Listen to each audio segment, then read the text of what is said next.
Caminantes camino, nos encontramos para compartir la obra de Aldous Huxley, Un mundo feliz. Gracias por apoyar este espacio. Capítulo 6. Raro, raro, raro. Este era el veredicto de Lenina sobre Bernard Marx. Tan raro que en el curso de las siguientes semanas se había preguntado más de una vez si no sería preferible cambiar de parecer en cuanto a lo de las vacaciones en Nuevo México y marcharse al Polo Norte con Benito Hoover. Lo malo era que Lenina ya conocía el Polo Norte. Había estado allá con George Edsel el pasado verano. Y lo que era peor, lo había encontrado sumamente triste. Nada que hacer, y el hotel sumamente anticuado. Sin televisión en los dormitorios, sin órgano de perfumes. Solo un poco de música sintética infecta. Y nada más que 25 pistas móviles para los 200 huéspedes. No. Decididamente no podría soportar otra visita al Polo Norte. Además, en América solo había estado una vez.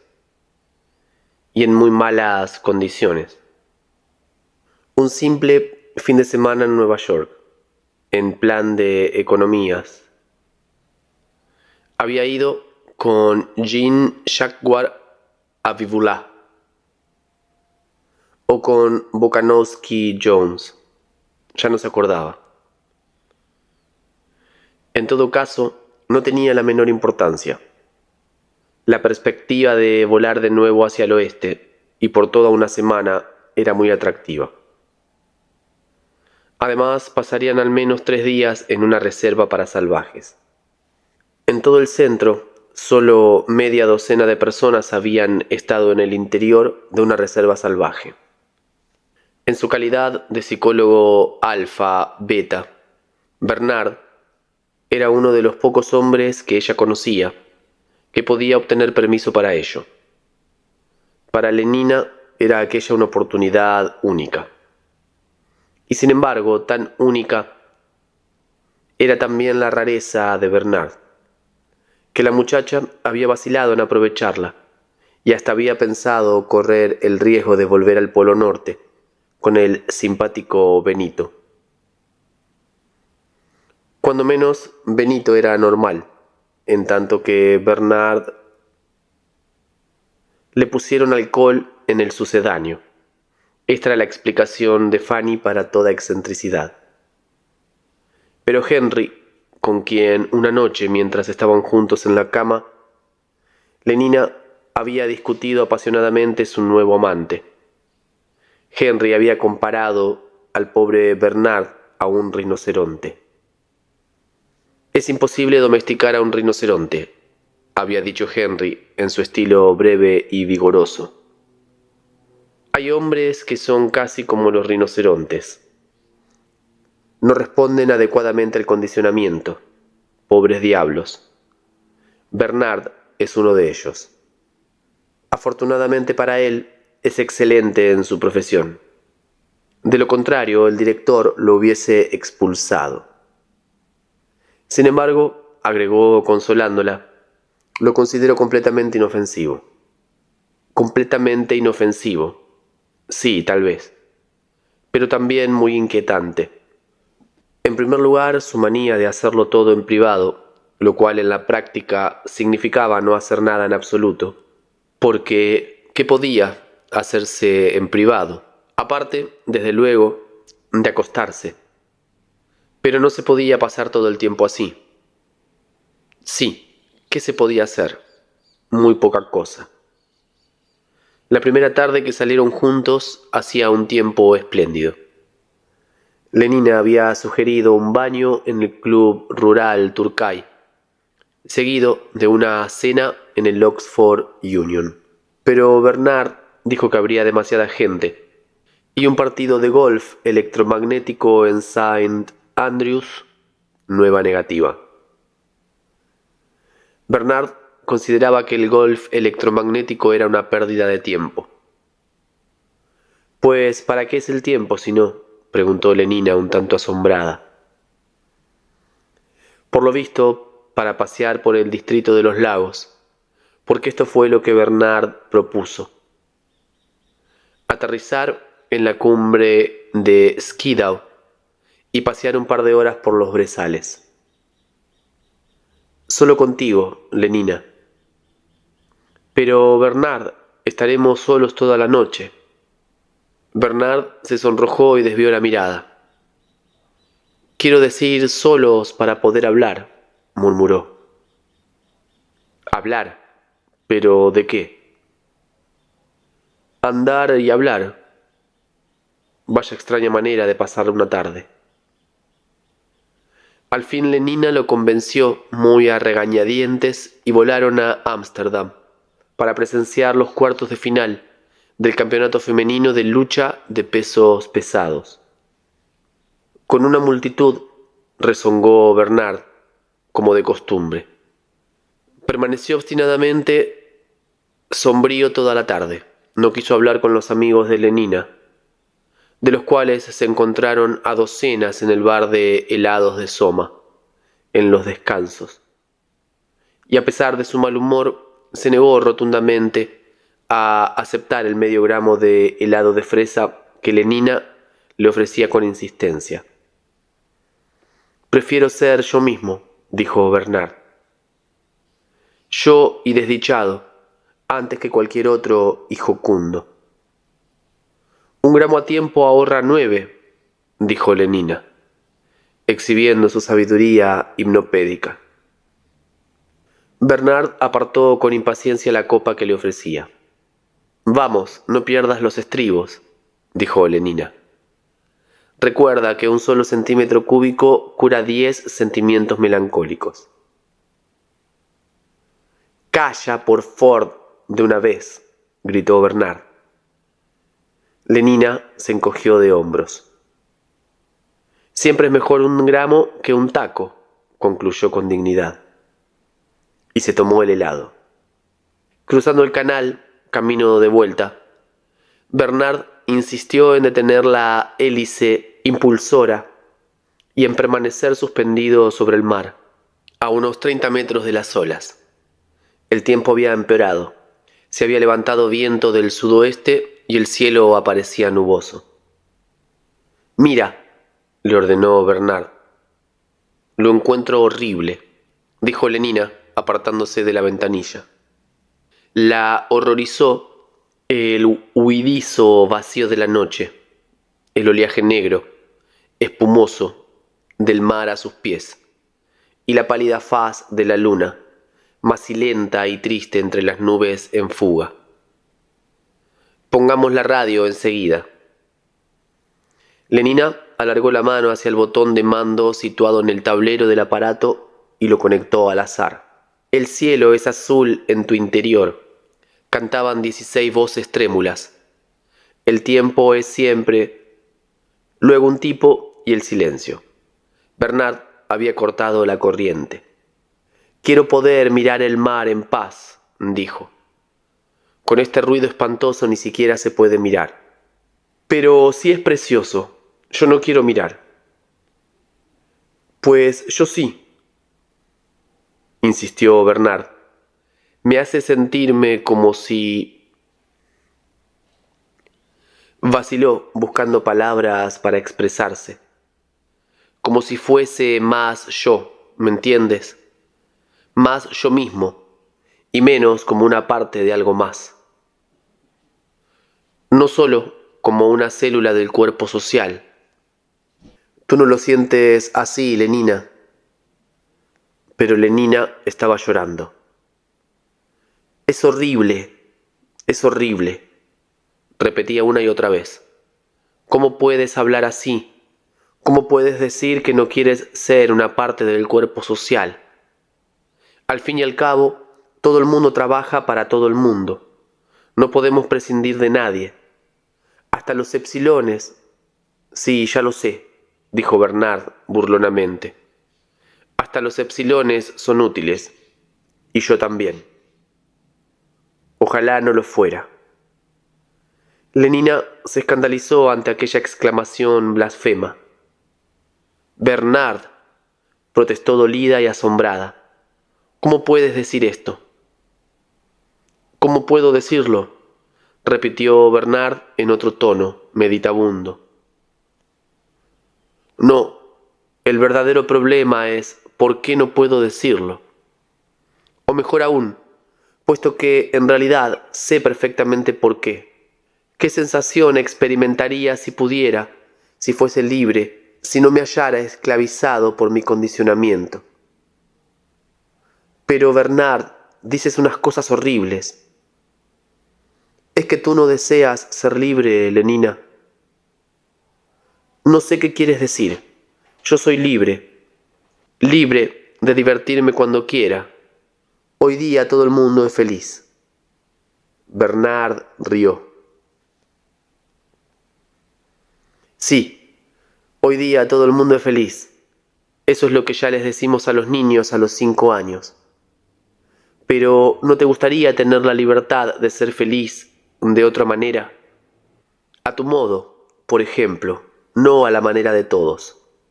No comprendo lo que quieres decir, repitió Lenina. Después, volviéndose hacia él, imploró. Oh, volvamos ya, Bernard. No me gusta nada todo esto. ¿No te gusta estar conmigo?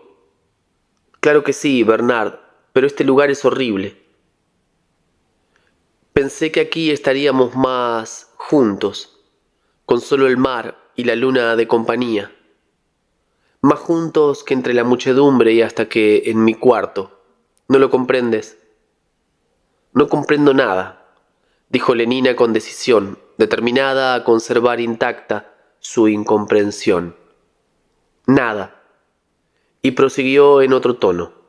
Y lo que menos comprendo es por qué no tomas soma cuando se te ocurren esta clase de ideas. Si lo tomaras, olvidarías todo eso, y en lugar de sentirte desdichado serías feliz, muy feliz, repitió, y sonrió, a pesar de la confusa ansiedad que había en sus ojos, con una expresión que pretendía ser picarona y voluptuosa. Bernard la miró en silencio, gravemente, sin responder a aquella invitación implícita.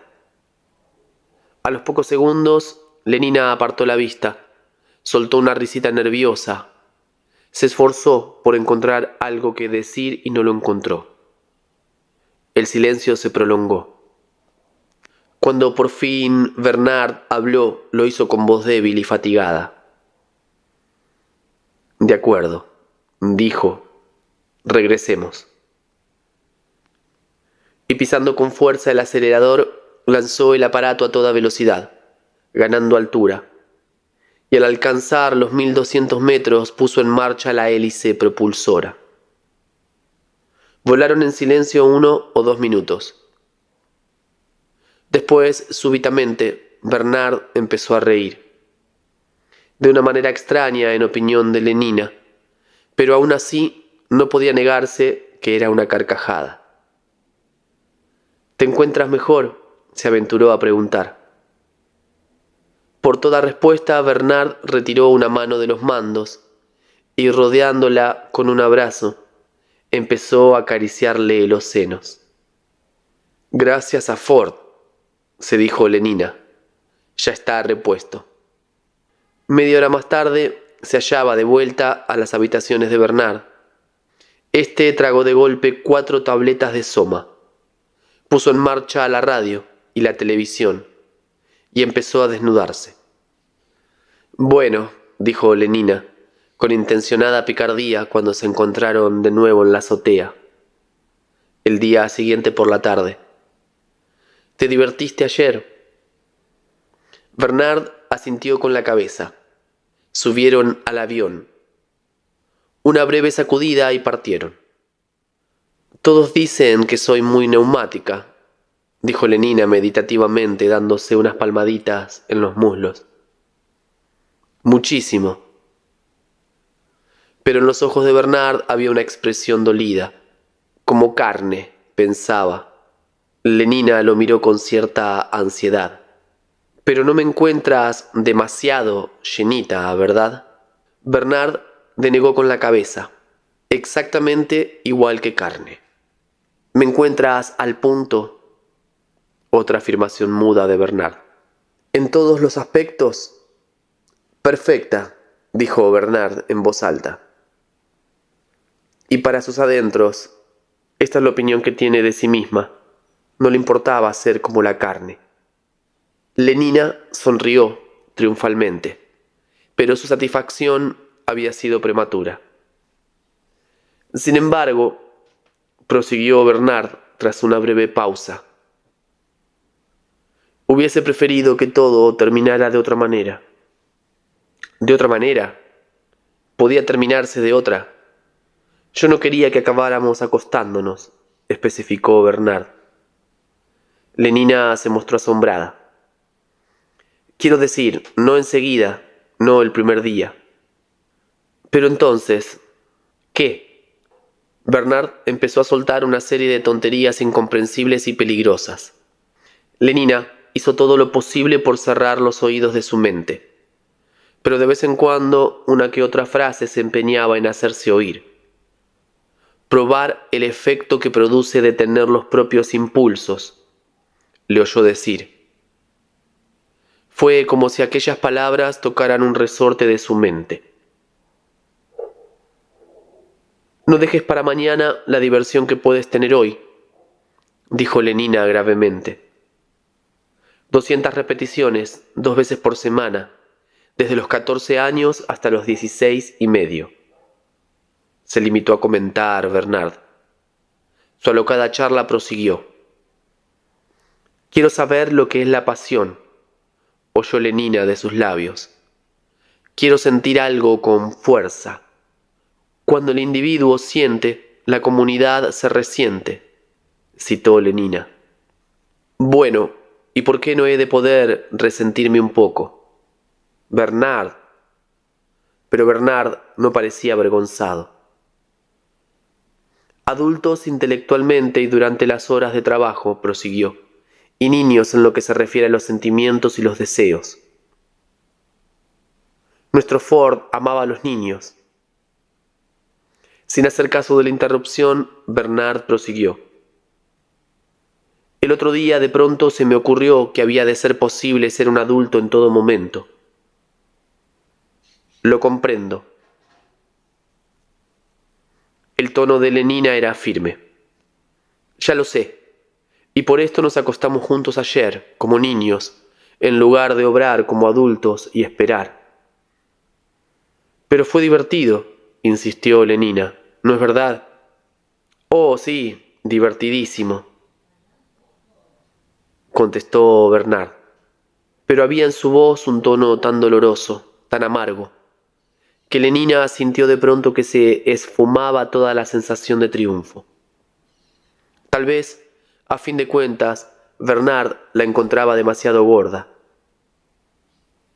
Ya te lo dije, comentó Fanny, por toda respuesta cuando Lenina se lo confió.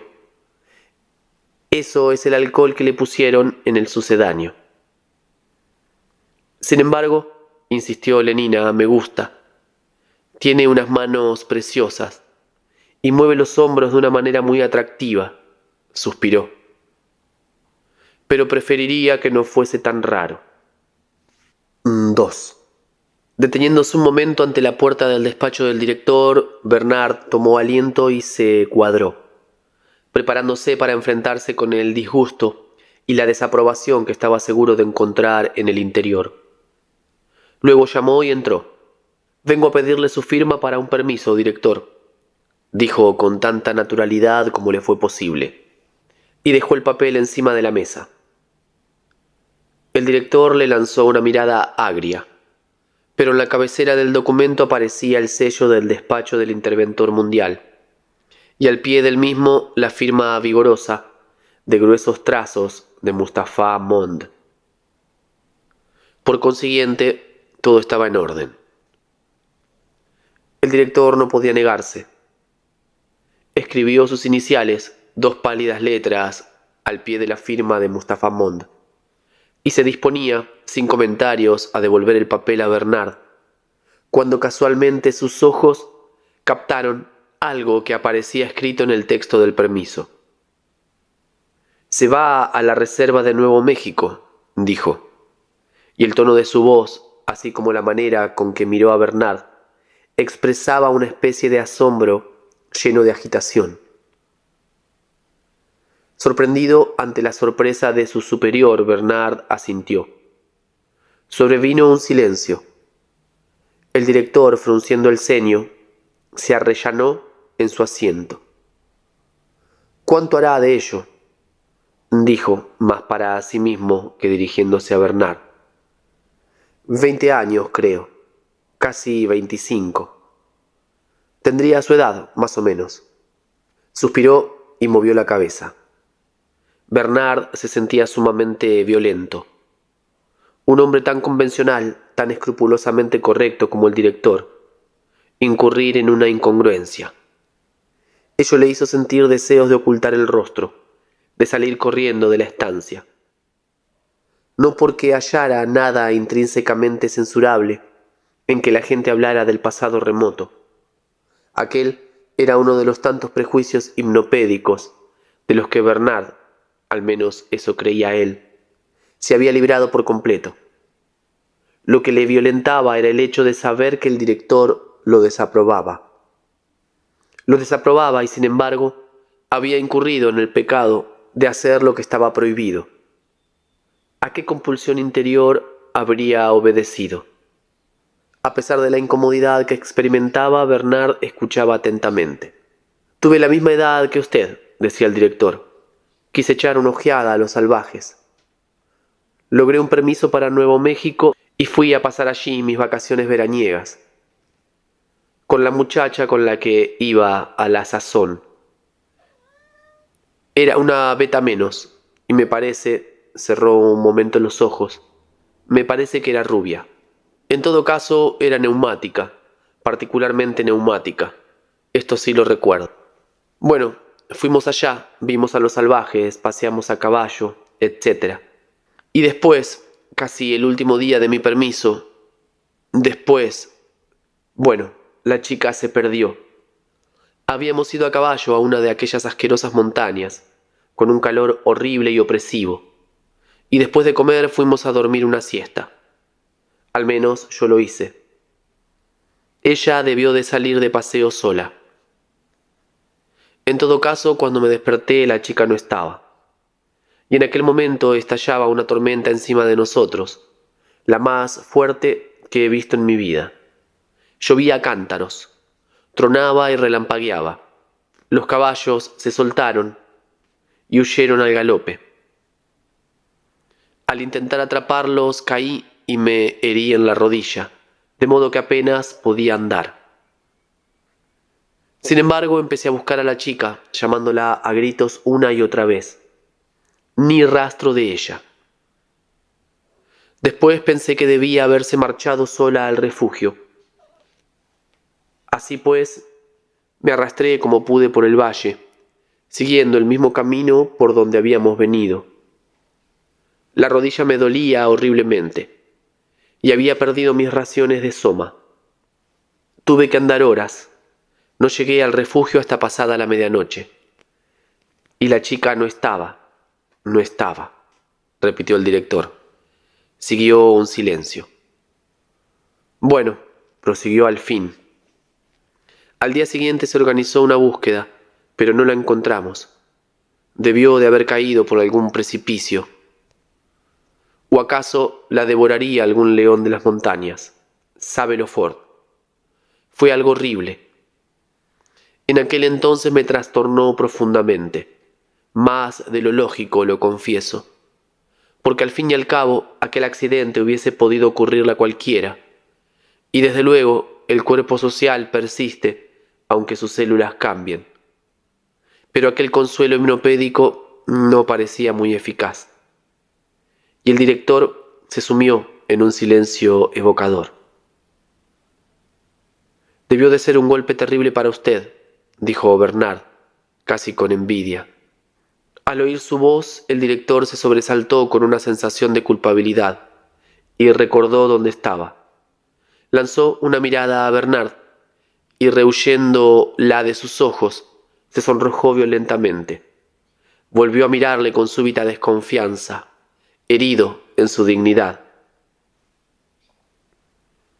«No vaya a pensar», dijo, «que sostuviera ninguna relación indecorosa con aquella muchacha. Nada emocional, nada excesivamente prolongado. Todo fue perfectamente sano y normal». Tendió el permiso a Bernard. «No sé por qué le habré dado la lata con esta anécdota trivial. Enfurecido consigo mismo por haberle revelado un secreto tan vergonzoso, descargó su furia en Bernard. Ahora la expresión de sus ojos era francamente maligna. «Deseo aprovechar esta oportunidad, Mr. Marks», prosiguió, «para decirle que no estoy en absoluto satisfecho de los informes que recibo acerca de su comportamiento en las horas de asueto. Usted dirá que esto no me incumbe, pero sí me incumbe. Debo pensar en el buen nombre de este centro. Mis trabajadores deben hallarse por encima de toda sospecha, especialmente los de las castas altas. Los alfas son condicionados de modo que no tengan forzosamente que ser infantiles en su comportamiento emocional.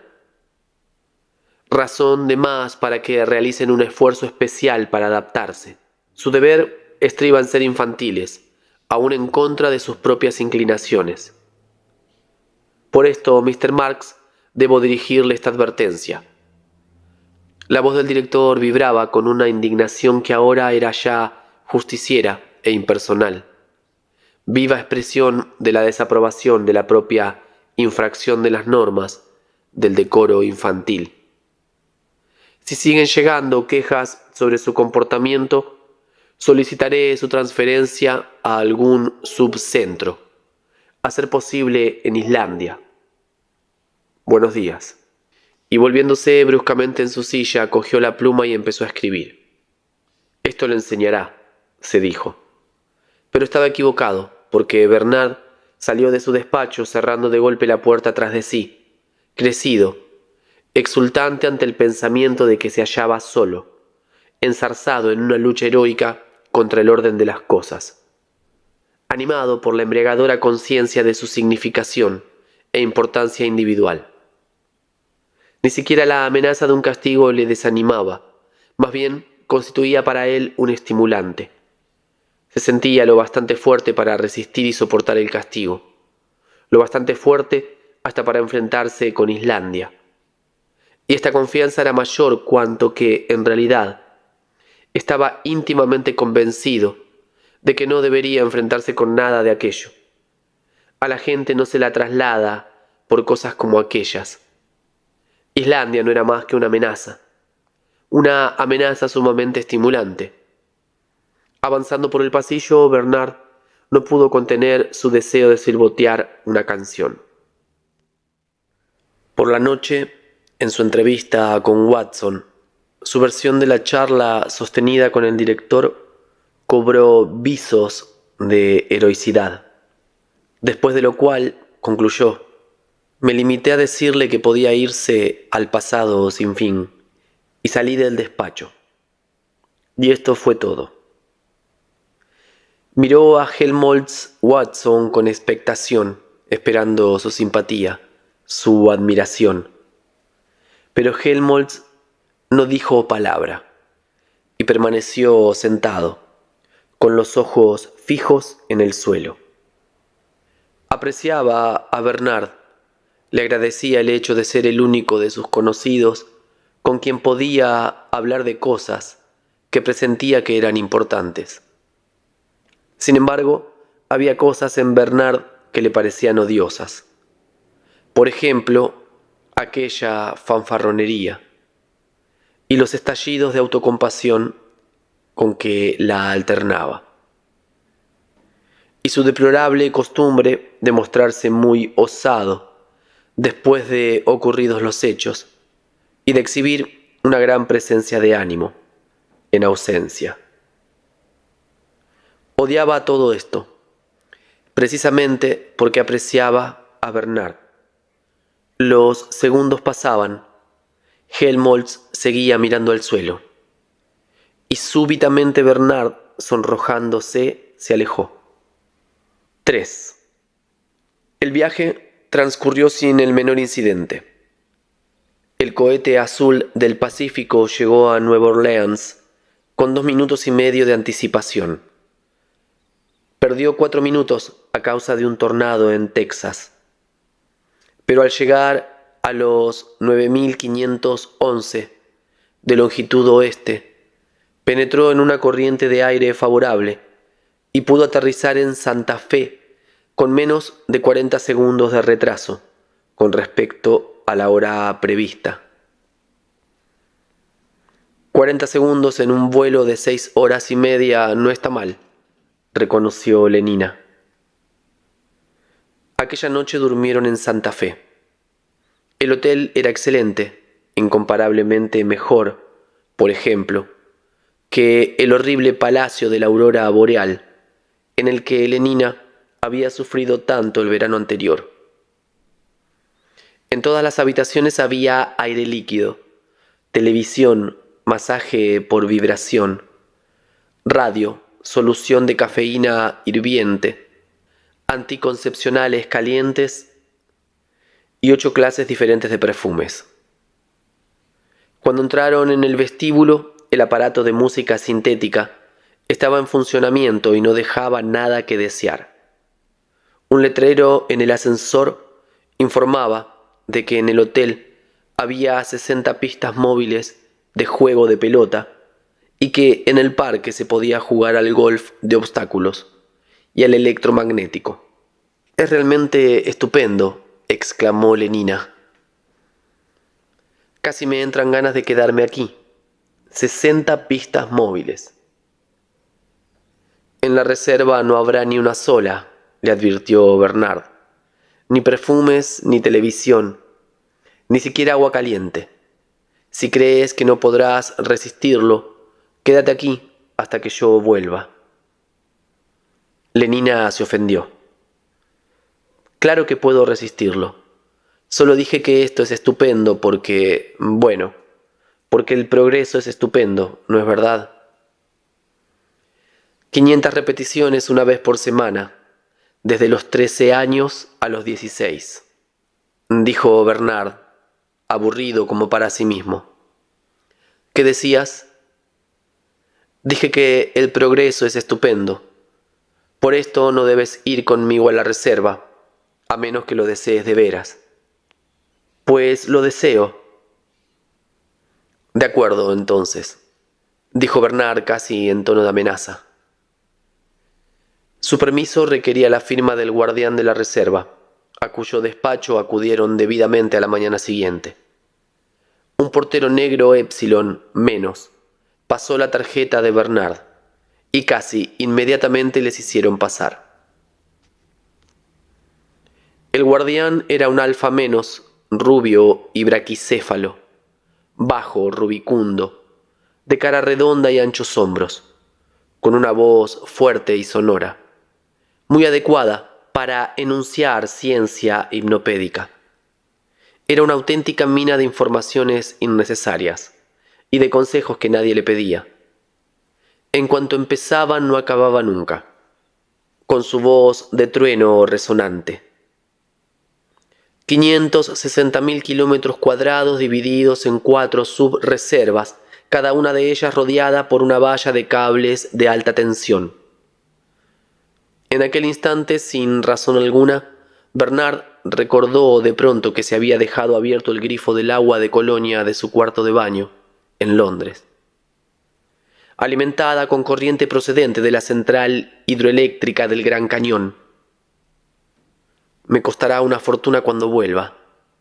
Mentalmente, Bernard veía el indicador de su contador de perfume girando incansablemente. Debo telefonear inmediatamente a Helmholtz Watson. Más de 5.000 kilómetros de valla a 60.000 voltios. No me diga, dijo Lenina cortésmente, sin tener la menor idea de lo que el guardián decía, pero aprovechando la pausa teatral que el hombre acababa de hacer. Cuando el guardián había iniciado su retumbante peroración, Lenina disimuladamente había tragado medio gramo de soma, y gracias a ello podía permanecer sentada, serena, pero sin escuchar ni pensar en nada, fijos sus ojos azules en el rostro del guardián, con una expresión de atención casi extática. Tocar la valla equivale a morir instantáneamente, decía el guardián solemnemente. No hay posibilidad alguna de fugarse de la reserva para salvajes. La palabra fugarse era sugestiva. ¿Y si fuéramos allá?, sugirió iniciando el ademán de levantarse. La manecilla negra del contador seguía moviéndose, perforando el tiempo, devorando su dinero. No hay fuga posible, repitió el guardián, indicándole que volviera a sentarse, y como el permiso aún no estaba firmado, Bernard no tuvo más remedio que obedecer. Los que han nacido en la reserva, porque recuerde, mi querida señora, agregó sonriendo obscenamente a Lenina y hablando en un murmullo indecente. Recuerde que en la reserva los niños todavía nacen. Sí, tal como se lo digo, nacen por nauseabundo que pueda parecernos. El hombre esperaba que su referencia a aquel tema vergonzoso obligara a Lenina a sonrojarse, pero ésta, estimulada por el soma, se limitó a sonreír con inteligencia y a decir: «No me diga». Decepcionado, el guardián reanudó la peroración. Los que nacen en la reserva, repito, están destinados a morir en ella. Destinados a morir. 1 decilitro de agua de colonia por minuto. 6 litros por hora. Tal vez, intervino de nuevo Bernard, tal vez deberíamos... Inclinándose hacia adelante, el guardián tamborileó en la mesa con el dedo índice. Si ustedes me preguntan cuánta gente vive en la reserva, les diré que no lo sabemos. Solo podemos suponerlo. No me diga. Pues sí se lo digo, mi querida señora. 6 por 24, no, serían ya 6 por 36. Bernard estaba pálido y tembloroso de impaciencia, pero inexorablemente la disertación proseguía. Unos 60.000 indios y mestizos, absolutamente salvajes. Nuestros inspectores los visitan de vez en cuando. Aparte de esto, ninguna comunicación con el mundo civilizado. Conservan todavía sus repugnantes hábitos y costumbres. Matrimonio, suponiendo que ustedes sepan a qué me refiero. Familias, nada de condicionamiento. Monstruosas supersticiones. Cristianismo, toteísmo y adoración de los antepasados. Lenguas muertas, como el suñí, el español y el atabascano. Pumas, puercoespines y otros animales feroces. Enfermedades infecciosas. Sacerdotes, lagartos venenosos. No me diga. Por fin lo soltó. Bernard se lanzó corriendo a un teléfono. Deprisa, deprisa. Pero le costó 3 minutos encontrar a Helmholtz Watson. A estas horas ya podríamos estar entre los salvajes, se lamentó. Maldita incompetencia. Toma 1 gramo, sugirió Lenina. Bernard se negó a ello, prefería su ira. Y por fin, gracias a Ford, lo logró. Sí, allá estaba Helmholtz. Helmholtz, a quien explicó lo que ocurría y quien prometió ir allá inmediatamente y cerrar el grifo. Sí, inmediatamente. Pero al mismo tiempo aprovechó la oportunidad para repetirle lo que D.I.C. había dicho en público la noche anterior. ¿Cómo? Que busca un sustituto para mí. La voz de Bernard era agónica. Así que está decidido. ¿Habló de Islandia? Sí, Ford, Islandia. Colgó el receptor y se volvió hacia Lenina. Su rostro aparecía muy pálido, con una expresión abatida. ¿Qué ocurre?, preguntó la muchacha. ¿Qué ocurre? Bernard se dejó caer pesadamente en una silla. Van a enviarme a Islandia. En el pasado a menudo se había preguntado qué efecto debía de producirse el objeto, privado de soma y sin otros recursos que los interiores, de algún gran proceso, de algún castigo, de alguna persecución, y hasta había deseado el sufrimiento. Apenas hacía una semana, en el despacho del director, se había imaginado a sí mismo resistiendo valerosamente, aceptando estoicamente el sufrimiento sin una sola queja. En realidad, las amenazas del director lo habían exaltado, le habían inducido a sentirse grande, importante. Pero ello, ahora se daba perfecta cuenta, obedecía a que no las había tomado en serio. No había creído ni por un instante que en el momento de la verdad el D&C tomara decisión alguna. Pero ahora que al parecer las amenazas iban a cumplirse, Bernard estaba aterrado. No quedaba ni rastro de su estoicismo imaginativo, de su valor puramente teórico. Lenina movió la cabeza. Él fue y él será tanto como me dan, citó. 1 gramo tomarás y solo él es, verás. Al fin le convenció para que se tomara 4 tabletas de soma. Al cabo de 5 minutos, raíces y frutos habían sido abolidos. Solo la flor del presente se abría lozana. Un mensaje del portero les avisó que, siguiendo órdenes del guardián, un vigilante de la reserva había acudido en avión y les esperaba en la azotea. Bernard y Lenina subieron inmediatamente. Un ochavón de uniforme verde de gama les saludó y procedía a recitar el programa matinal. Vista panorámica de 10 a 12 de los principales pueblos y aterrizaje para almorzar en el valle de Malpaís. El parador era cómodo y en el pueblo los salvajes probablemente celebrarían su festival de verano. Sería el lugar más adecuado para pasar la noche. Ocuparon sus asientos en el avión y despegaron. 10 minutos más tarde cruzaban la frontera que separaba la civilización del salvajismo. Subiendo y bajando por las colinas, cruzando los desiertos de sal o de arena, a través de los bosques y de las profundidades violetas de los cañones, por encima de despeñaderos, picos y mesetas llanas. La valla seguía ininterrumpidamente la línea recta, el símbolo geométrico del propósito humano triunfante. Y al pie de la misma, aquí y allá, un mosaico de huesos blanqueados o una carroña oscura, todavía no corrompida en el atezado suelo. Señalaba el lugar donde un ciervo o un voraz sopilote, atraído por el tufo de la carroña y fulminado como por una especie de justicia poética, se habían acercado demasiado a los cables aniquiladores. Nunca escarmientan, dijo el piloto del uniforme verde, señalando los esqueletos que debajo de ellos cubrían el suelo. Y nunca escarmentarán, agregó riendo. Bernard también rió, gracias a los 2 gramos de soma. El chiste por alguna razón se le antojó gracioso. Rió y después, casi inmediatamente, quedó sumido en el sueño.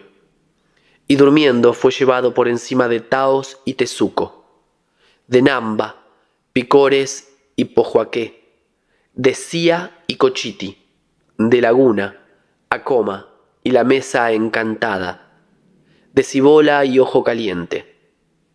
Y despertó al fin para encontrar el aparato posado ya en el suelo. Lenina trasladando las maletas a una casita cuadrada y el ochavón gama verde hablando incomprensiblemente con un joven indio. Malpaís, anunció el piloto cuando Bernard se apeó. Esta es la hospedería. Y por la tarde habrá danza en el pueblo. Este hombre los acompañará. y señaló al joven salvaje de aspecto adusto.